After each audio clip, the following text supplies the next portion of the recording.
오늘 하나님의 말씀은 히브리서 11장 7절, 창세기 6장 5절에서 14절입니다. 히브리서 11장 7절을 읽겠습니다. 믿음으로 노아는 아직 보이지 않는 일에 경고하심을 받아 경외함으로 방주를 준비하여 그 집을 구원하였으니 이로 말미암아 세상을 정죄하고 믿음을 따르는 의의 상속자가 되었느니라. 창세기 6장 14절만 읽겠습니다. 너는 고페르 나무로 너를 위하여 방주를 만들되 그 안에 캉들을 막고 역청을 그 안팎에 칠하라. 아멘. 살아계신 하나님의 말씀입니다. 엔터테인먼트 사업에서 가장 중요한 것은 보이는 것, 듣는 것이라고 할 수 있습니다. 엔터 사업은 보고 듣는 것으로 사람들의 마음을 매혹하고 움직이는 사업이라고 할 수 있을 것입니다.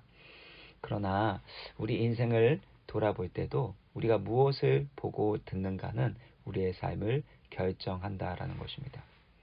성경은 눈에 보이는 세상의 것들과 눈에 보이지 않는 하나님을 믿는 믿음을 대조하고 있습니다.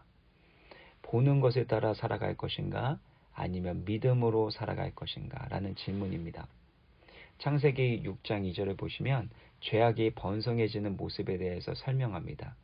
그때 하나님의 아들들이 사람의 딸들의 아름다움을 보고라고 표현하고 있어요. 바로 사람의 딸들의 아름다움을 보고 아내를 삼은 것. 그들 보기에 좋은 대로 욕망대로 결혼했다라는 것입니다. 가정을 향한 하나님의 뜻과 계획을 저버린 것입니다. 사탄이 아담과 하와를 유혹할 때도 마찬가지입니다. 보암직도 하고 먹음직도 하고 지혜롭게 할 만큼 탐스럽기까지 했다라고 표현하고 있어요. 결국엔 보는 것에 아담과 하와는 이끌림을 받았다라는 겁니다. 예수님께서 받으신 이 마귀의 이 세 번째 시험도 마찬가지입니다. 마귀가 예수님을 지극히 높은 산으로 데려가서 천하 만국과 그 영광을 보여줍니다. 그리고 말합니다. 너가 나에게 절하면 이 모든 것을 주겠다. 세상의 영광을 보여주면서 그렇게 유혹하고 있는 것입니다. 결국엔 세상을 살아가는 방식은 눈에 보기에 좋은 것을 선택하고 눈에 보이는 세상의 영광과 아름다움을 따라 살아가게 만드는 것입니다. 그러나 신앙의 방법은 바로 눈에 보이지 아니하는 하나님을 믿고 그 말씀에 따라 살아가는 것이라고 할 수 있습니다. 이 모습은 시내산에서 모세가 하나님의 율법을 받을 때의 모습, 그리고 땅에서 이스라엘 백성들이 금송아지를 만드는 모습에도 찾아볼 수 있습니다. 모세는 보이지 아니하는 하나님께로부터 하나님의 말씀을 듣고 그 십계명을 받고 있었습니다. 그러나 이스라엘 백성들은 눈에 보이지 않는 하나님을 눈에 보이는 형상으로 만들려고 했습니다. 그 결과 금송아지를 만들어 놓고 그 금송아지가 바로 그들을 구원하신 여호와 하나님이시라고 선포해 버리는 것이죠.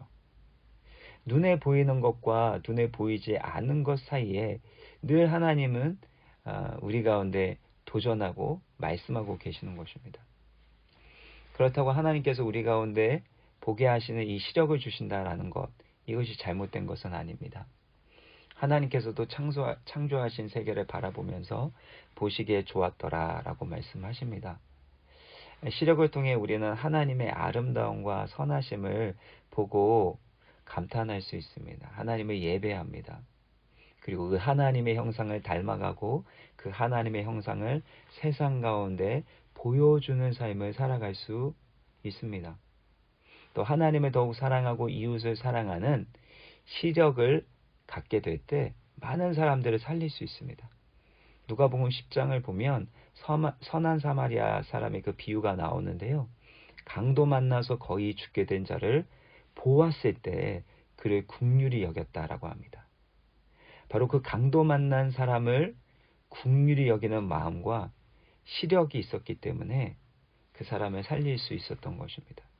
중요한 것은 우리가 무엇을 보고 무엇을 따라 살아갈 것인가 라는 부분이고, 또 세상의 아름다움과 영광을 따라 살아가는 것이 아닌 바로 하나님의 아름다움과 영광을 따라 살아가는 지혜와 영적인 시력이 회복되어야 한다는 것입니다. 그러나 육신의 탐심과 인간적인 관점으로 바라보는 것은 사람으로 하여금 죄를 짓게 만듭니다. 하나님께서 아름답게 여기시는 것을 아름답게 보지 않습니다. 하나님께서 선하게 여기시는 것을 선하게 여기지 않습니다. 자기 보기에 좋고 아름다운 것을 선으로 여기게 되는 것이죠. 이것이 바로 죄악의 뿌리가 됩니다. 하나님의 마음과 시각으로 바라보고 결정하는 것이 아닌 인간적인 마음과 탐심으로 바라보고 결정하는 것이 죄악의 출발이 됩니다. 그래서 창세기 6장 5절을 보시면요. 하나님께서 여호와께서 사람의 죄악이 세상에 가득함과 그의 마음으로 생각하는 모든 계획이 항상 악할 뿐임을 보시고 세상에 죄악이 가득해졌습니다. 근데 그 뿌리가 어디에 있습니까? 사람의 마음으로 생각하는 모든 계획이 항상 악할 뿐이라는 것입니다. 사람의 마음에 하나님을 두지 않습니다. 하나님의 선하신 뜻과 마음과 상관없는 그런 생각과 계획을 하는 것입니다. 보고 듣고 행하는 모든 것들이 죄가 될 수밖에 없는 것은 그들의 마음에 선한 것이 없고 하나님의 말씀이 없기 때문입니다.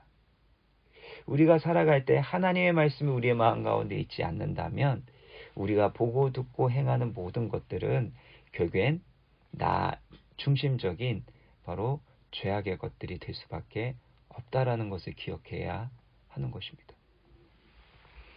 이러한 죄는 전염병처럼 온 세상에 퍼져나가게 됩니다. 코로나 팬데믹처럼 세상은 죄악의 팬데믹으로 가득해져 버린 것이에요. 그래서 11절에 보면 그때 온 땅이 하나님 앞에 부패하여 포악함이 땅에 가득한지라. 인간이 범죄하고 타락한 이후에 이 죄악의 팬데믹으로 인해서 죄의 부패함과 포악함이 온 땅에 가득해졌다라는 겁니다. 그리고 하나님이 이것에 대해서 행동하기 시작합니다. 그것은 바로 심판인데요. 어느 신학자는 당시에 그 사람들이 800세, 900세까지 살았기 때문에 아이를 낳는 것들도 아주 많이 낳을 수 있었을 거라고 판단합니다. 그래서 당시의 인구가 10억에서 20억 가량 되었을 것이라고 추정하기도 합니다. 그렇게 많은 사람들의 행위가 모두 부패하고 포악했기 때문에 하나님께서는 바로 이 세상을 심판하십니다. 13절 보시면요.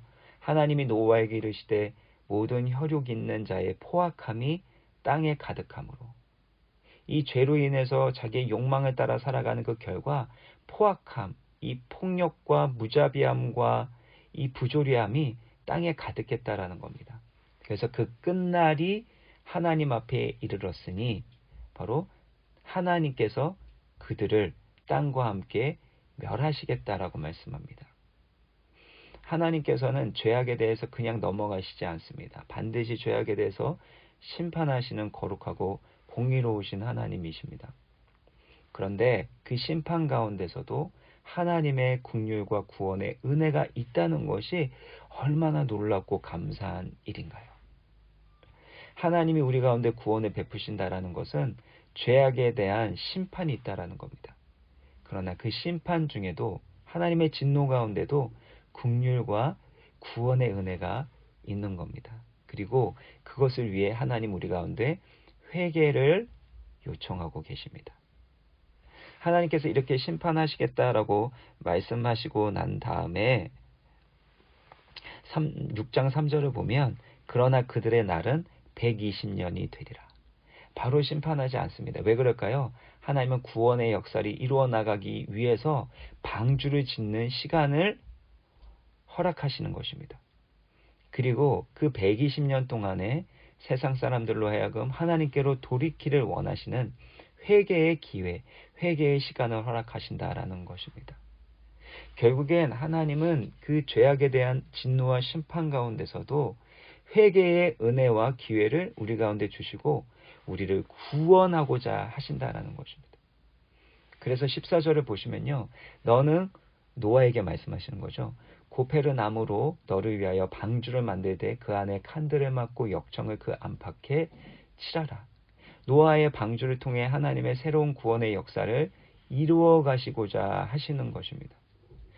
홍수를 통해서 썩고 부패한 모든 것들을 다 제거하고 새로운 믿음으로 살아가는 거룩한 공동체를 만드시겠다라는 것입니다. 이것은요, 오늘날의 이 나무들이 이 전염병에 걸렸을 때 하는 일과 동일합니다. 재선충병이라는 병이 있는데 이것이 한번 걸리게 되면 이 전염이 되는데 1개월 안에 모든 나무가 죽어버리는 겁니다. 치료가 불가능한 이 무서운 전염병이 돌게 되면 그 숲은 완전히 다 잘라버리고 다 불태워버려야 하는 것입니다.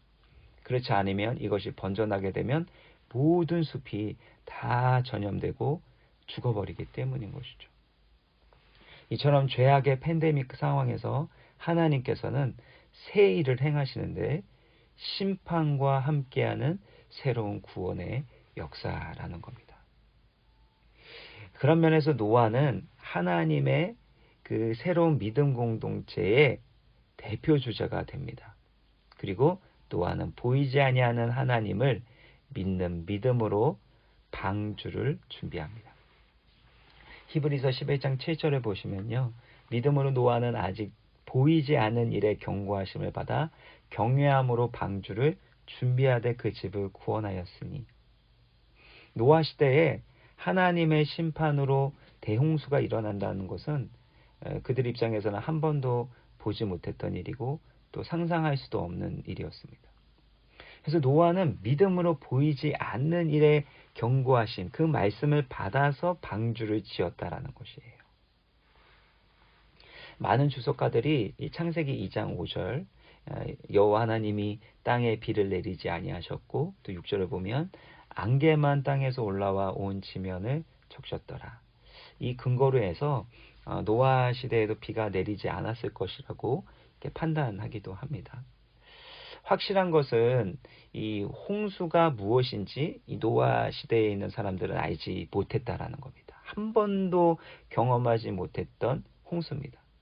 그리고 어느 주석가들이 말한 것처럼 그들이 정말 비를 한 번도 경험하지 못했더라면 그들 입장에서는 노아가 방주 짓는 일이 얼마나 바보 같고 어리석은 일로 보였겠습니까?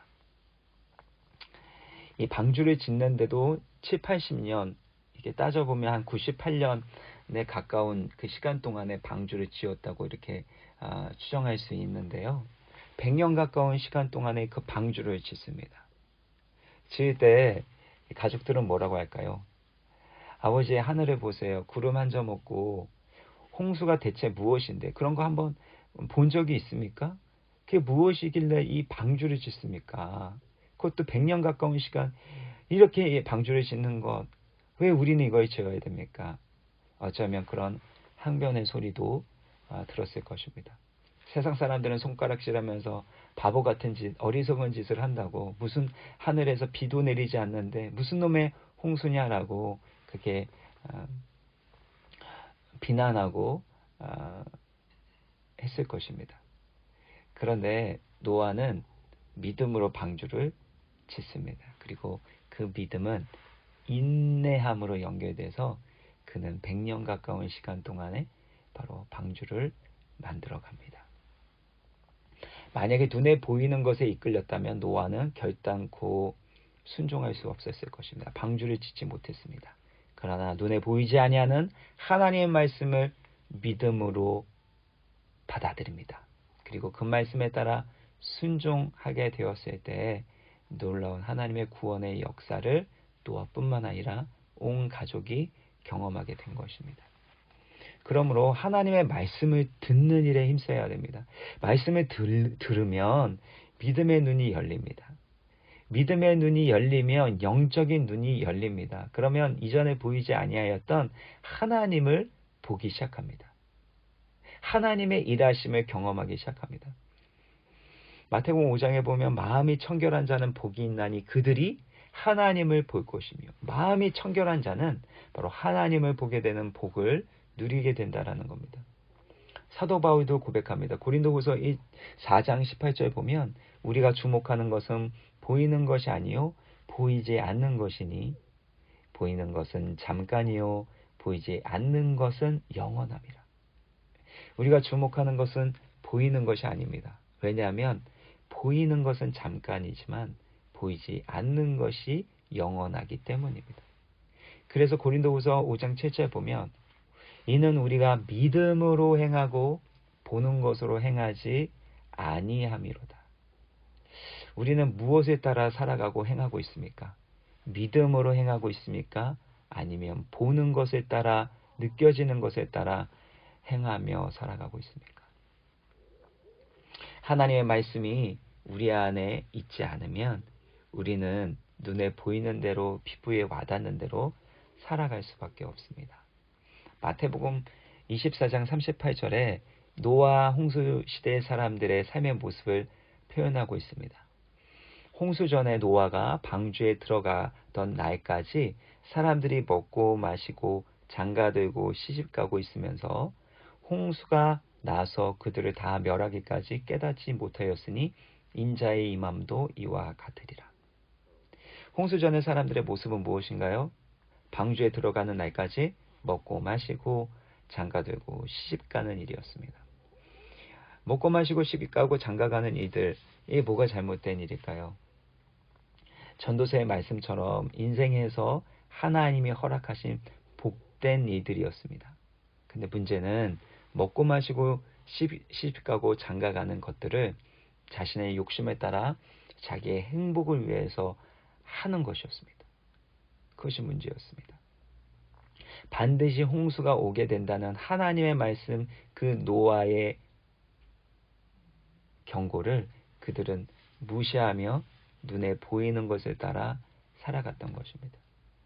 우리도 마찬가지입니다. 우리에게 주어진 물질, 시간, 재능, 달란트, 이 모든 것에 대해서 하나님께서는 반드시 심판하신다라는 겁니다. 반드시 결산하신다라는 겁니다. 그러나 눈에 보이는 이 세상의 것들을 보게 되면 이 하나님의 심판에 대한 말씀이 들리지 않고 깨달아지지 못하게 된다는 겁니다. 그러므로 하나님의 말씀을 따라 살아가야 합니다. 눈에 보이는 화려한 것을 따라 살지 말고 세상의 영광과 성공에 이끌리지 않고 보이지 아니하시는 하나님의 말씀을 듣고 믿음으로 순종해야 합니다. 이 말씀대로 순종하게 될 때 반드시 하나님이 이 말씀대로 성취하시고 우리 가운데 구원의 은혜를 베풀어 주신다라는 것입니다. 그러면 이 믿음으로 해야 될 것이 무엇일까요? 바로 믿음으로 방주를 만드는 일입니다. 14절을 보세요. 너는 고페르 나무로 너를 위하여 방주를 만들되 그 안에 칸들을 막고 역청을 그 안팎에 칠하라. 이 방주에 대한 부분은 다음 주에 좀 말씀해 드리겠지만 이 고페르 나무는 어떤 나무인지 명확하게 알 수는 없습니다. 근데 노아가 배를 만드는데 아주 단단하고 좋은 나무라고 할 수 있습니다. 근데 그 나무로 배를 만든 다음에 중요한 것은 역청을 방주 안팎으로 칠하라는 것입니다. 이 역청이라는 것은 이게 뭐 소나무 진액 같은 것이라고 할 수도 있고 또 아스팔트와 같이 이 물이 들어올 수 없도록 이 방수 처리하는 역할을 하는 겁니다. 그러니까 이 역청을 통해서 물이 침투하여 들어오지 못하게 하는 건데요. 이 홍수와 물은 죄악에 대한 하나님의 심판과 죽음을 상징하기 때문에 이 역청을 바른다라는 것은 죄악에 대한 하나님의 심판과 죽음으로부터 바로 그들을 보호하고 구원한다라는 것을 의미합니다. 이 방주라는 것이 히브리어로 테바인데요. 이 테바라는 단어가 모세의 스토리에도 등장합니다. 이 갈대 상자라고 하는 것이 히브리어로는 테바입니다. 근데 이 갈대 상자에도 똑같습니다. 역청과 나무 진을 칠합니다. 그래서 물속에 빠져 들어갈 모세를 구원하는 역할을 했던 것이 바로 이 테바, 바로 이 갈대 상자였다라는 겁니다. 결국에 이 갈대 상자나 방주 모두 히브리어로 테바인데 이것은 구원을 의미합니다. 그리고 이 갈대 상자 또 방주에 발랐던 역청의 히브리어 단어가 코페르입니다. 코페르는 이 단어가 덮다, 바르다라는 이 단어도 있는데 이 단어에서 나온 것이 속죄하다, 용서하다라는 겁니다. 구약 제사에서 피로 덮어서 속죄한다, 죄의 저주로부터 구원한다라는 의미로 사용되는 단어가 됩니다. 이처럼 방주에 사용된 역청은 바로 예수 그리스도로 말미암은 구원을 의미합니다. 예수 그리스도의 보혈로 우리를 덮으시고 우리의 모든 죄를 용서하시고 죄로 말미암은 그 죽음과 심판으로부터 우리를 건져내신다는 하나님의 구원을 상징하고 예표하고 있다라는 것입니다. 결국에 이 방주를 짓는다라는 것은 바로 하나님의 은혜와 구원만을 바라보고 의지하며 살아가게 된다라는 것입니다. 죄악과 죽음의 저주로부터 우리를 건져내시고 우리를 거룩한 하나님의 자녀로 삼으시는 하나님의 은혜를 믿고 그 은혜의 말씀대로 순종하는 삶이 바로 방주를 짓는 삶입니다. 세상에서 아무리 성공적이고 화려한 삶을 살아간다 한들 하나님의 심판, 무서운 심판으로부터 면제받을 수는 없습니다. 반드시 하나님의 심판이 있습니다. 그러나 그 심판 뒷면에는 하나님의 구원의 은혜가 있는 것을 믿으시길 바랍니다. 방주를 짓는다는 것은 십자가만을 붙든다라는 겁니다. 그 십자가로 영원한 하나님의 생명을 누리고 거룩한 하나님의 자녀로 살아가는 것입니다. 이때 중요한 것은 우리가 눈에 보이는 세상의 방식을 따라 살아가는 것이 아닌 바로 하나님의 말씀대로 순종하는 삶을 살아가는 것입니다. 말씀을 마무리 짓겠습니다. 세상의 성공 방정식, 힘의 법칙을 따라 눈에 보이는 것을 따라 살아가는 것이 아닌 보이지 아니하시는 하나님의 말씀을 믿는 믿음으로 살게 하여 주옵소서.